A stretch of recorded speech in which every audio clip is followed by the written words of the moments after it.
My name is Alexander Knight and I'm a 3D designer at Republique.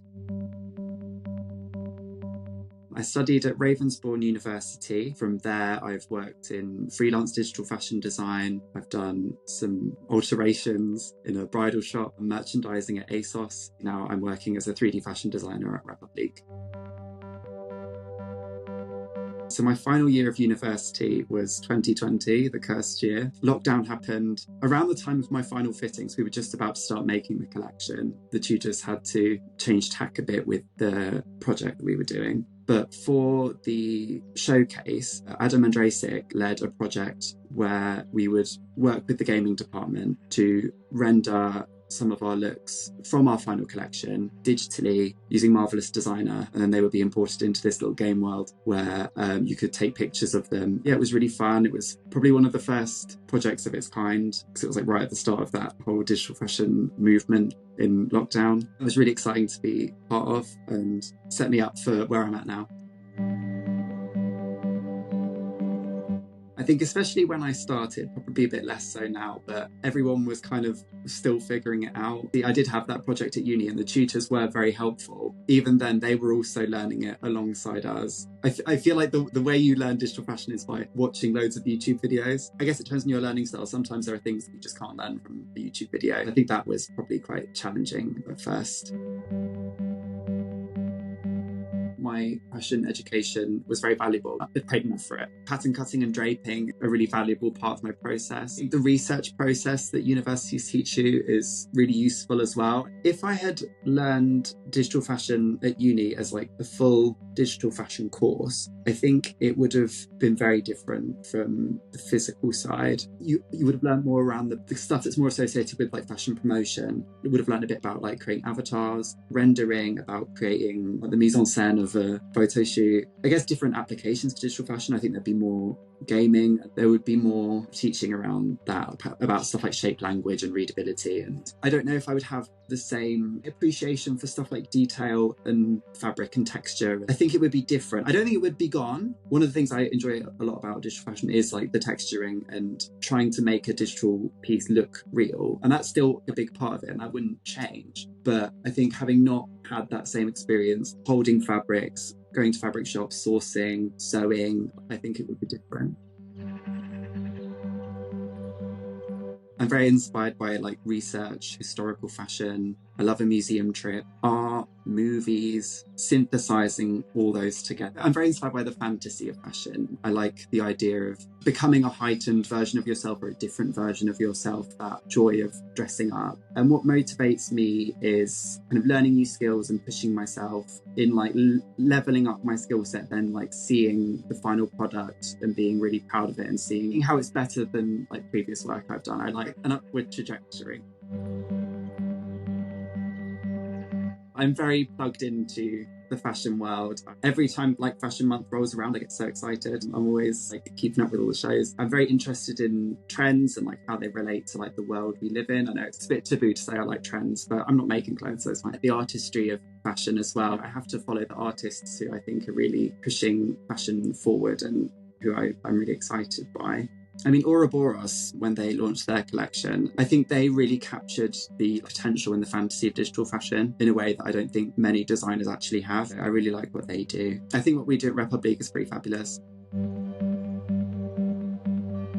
The project we're working on at the moment and that I'm really excited about is a Phygital show. I think the plan at the moment is Paris and Milan. We've designed the digital collection and we're collaborating with Digital Twin. So there'll be a physical collection, there'll be the digital collection, and then we're also going to enhance the collection using Snapchat filters, and then the same collection will also be in Roblox. So it's one collection explored through all these different digital avenues. It's just a really exciting project. I kind of explore one set of clothes in all these different mediums and figure out the strengths of each and how to best present the clothes in all these environments. It's very exciting. Fashion brands want to get in the digital space. Brands are quite resistant to having digital skills on their own teams. Fashion industry, even though it's all about newness, it is very resistant to change. Everything kind of works in a set way, and that hasn't really changed for quite a while now, even though we've all been saying like it should change. Like we're like, well, fashion week's dead, fashion's not sustainable, etc., etc., and then nothing's kind of happened. And I think digital is running up against the same kind of things, where you got to get through all like the corporate steps to kind of get anything changed, and you know, it only takes one key person saying like, no, I don't think that's going to work, for it not to go through. There are still a lot of people who just really don't get the digital side, who don't get the market, who don't get the potential of it. They just don't see the value in it. No one at the top really is in those spaces. Like, they just do fashion. They'll go to digital designers to help them realize their vision, but there isn't really a vision because they don't understand, and it's very superficial, not really taking advantage of the full potential of the digital process, digital worlds. I think really it might just take time for some of the more digital nomad generations to start climbing their way up, getting into those positions where they can do stuff. Like, I've played video games like most of my life, and I love all the fashion aspects. I love creating my own character, putting my cute little outfits on when I find them in like a treasure chest. It feels very integral to gaming, and fashion has been quite slow to pick that up. I think gaming has kind of its own digital language that's kind of distinct from fashion. Fashion and digital, though they feel like separate worlds, there doesn't seem to be a lot of crossover. It seems quite common that people understand fashion and not digital skills, or they come from a digital background and they really don't understand fashion.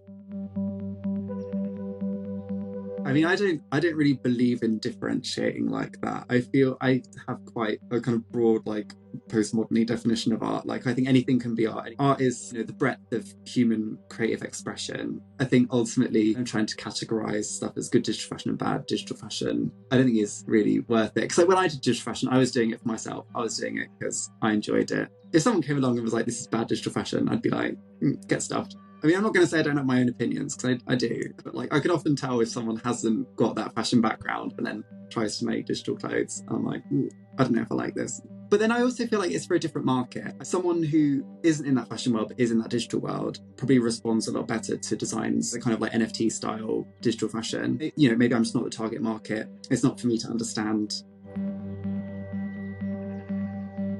In terms of the value and the integrity of my design versus someone who doesn't have a background in fashion or in AI, I guess I would just hope that from my experience and my creativity and, you know, everything I've learned, that people can see the value in that. People can see the craftsmanship, people can see the creativity, people can see the humanity behind it, and that in itself is valuable and important, and that it resonates. Humans can see humanity in things. I don't think that will be lost even with AI and all that stuff. I think it will remain important.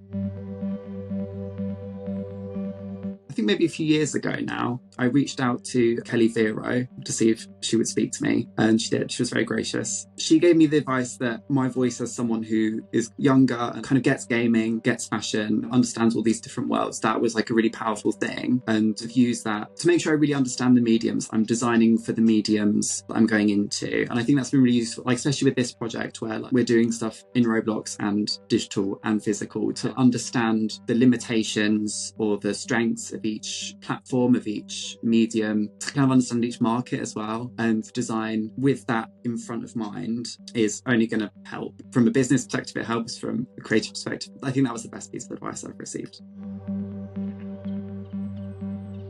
I feel like a lot of the advice I've got is cliche, but I feel like it's cliche for a reason. Fake it till you make it's a big one. I've always imagined myself as a bit of a big fish in digital fashion, even in 2020. And I think it's worked well. I've got this job now. I've done quite a lot in not that long, I think. Get learning and push yourself. Learning Blender is really important. I think that will teach you more than learning just Clo or Marvelous Designer. It definitely is more in that digital world. It's not for fashion designers. You have to learn more about the technical side, just how to work digitally in general. I think it only enhances your practice when you are doing digital fashion, even if you are doing most of it in Clo. I think knowing how to model stuff in Blender, like, it'll only enhance your process, and it's free.